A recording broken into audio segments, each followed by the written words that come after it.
Senate. House narrowly override Gov. Sam Brownback's veto of $1.2 billion tax bill. The Senate and House defied Gov. Sam Brownback on Tuesday night by overriding his veto of a bill raising Kansas income taxes by $1.2 billion over 2 years to fill a gaping hole in state revenue and bank money to improve funding of public education. Both chambers adopted the landmark tax legislation, but Brownback wasted no time in rejecting their work on the 108th day of the annual session. The Republican governor issued a veto message declaring Senate Bill 30 the largest tax increase in state history, clearly damaging to businesses' job growth and destructive to the well-being of families. The Senate, which contains 31 GOP members and 9 Democrats, voted 27-13 for the two-thirds majority necessary to reverse the governor's action. The threshold was obtained when Senator Rick Wilborn, Far McPherson, agreed to support the override after previously voting against the tax bill. The legislature has the power to override the veto. "I see no other path," said Senate Vice President Jeff Longben, our Impaw area. The House put together a coalition to complete an override of the governor's veto, striking that bill by a modest vote margin, 88-31. The GOP dominates the House numerically 85-40 over Democrats.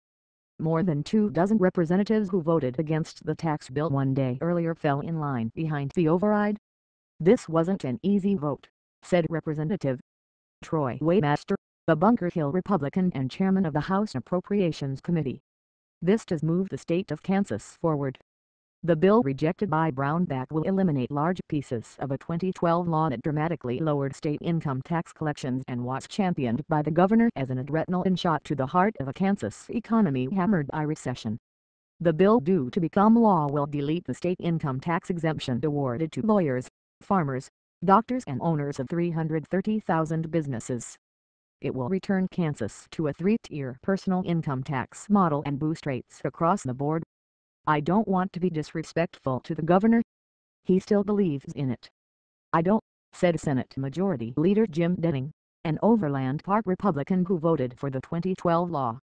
"It would have been much easier," said Representative Stan Fraunfelter, Kansas City, "for me to vote for Senate Bill 30 if it had contained a full-fledged repeal of the governor's tax cuts." Senator Tom Holland, Baldwin City, said the legislature made a tragic decision 4 years ago to remove $750 million from the state's income tax revenue and promise it would drive job growth. "It made no sense to adopt a business owner income tax exemption that granted 43% of the tax benefit to 0.67% of filers," Holland said. "The so-called small businesses. I guess under that definition Georgia Pacific is a small business," said Holland, who ran for governor against Brownback in 2010. "I firmly believe this wasn't about creating jobs. We should have got off this crazy train a long time ago." Representative Larry Hibbard, our Toronto, said constituents of legislators would likely be conflicted about the tax law.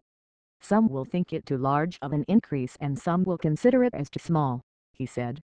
"It is time to erase the smirk from the faces of people who joke about Kansas' financial condition," he said. "This tax bill starts us on the road to recovery. It's going to be a long process. Let's put this capital in the rearview mirror," he said. In the governor's formal veto message, Brownback said he vetoed the bill increasing taxes in February and the larger tax bill Tuesday because they threatened to crush the Kansas economy by punishing Kansas families with large income tax hikes.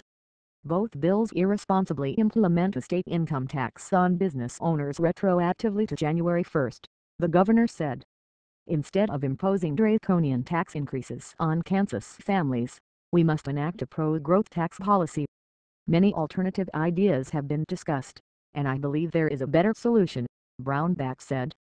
Senator Vicki Schmidt, a Topeka Republican who voted in favor of the override, said the governor set the stage for a substantial tax increase by suggesting to the legislature in January the budget that resembled the House of Cards. He talked about closing a $900 million deficit over 2 years by selling off future tobacco settlement payments to Kansas in exchange for a one-time infusion of cash and recommended the state delay government contributions to the Kansas Public Employees Retirement System. The governor has refused to lead that turn. The budget that he proposed required securitization of the tobacco funds, not making our KPR's contributions and many other bad ideas, Schmidt said. Senator Karen Tyson, chairwoman of the Senate Assessment and Taxation Committee, said the tax increase stiff-armed by Brownback was an ill-advised response to the failure of lawmakers to bring state expenditures in line with evolving revenue reality. "We continued to spend more than we took in," said Tyson, the Parker Republican. "We are in a situation, but this bill is not the answer. This bill increases income tax on individuals making as low as $20,000 a year. That means something. We need to consider those people." Representative Willie Dove, of Bonner Springs, said the profound increase in state taxes sent the wrong message to people who aspire to secure a good job, pay taxes, raise a family and start a business. "The tax bill does not include any growth so far as putting individuals to work," Dove said. The National Federation of Independent Business and other political allies of the governor lobbied against an override, while public education and child advocate organizations pressed lawmakers to thwart Brownback. "We think the legislature can learn the lesson from small business and start living within its means. Small businesses understand you can't spend money you don't have," said Dan Murray, state director of the Independent Business Group. Murray said imposition of an annual tax increase of $600 million would reset the clock on Kansas' economic recovery.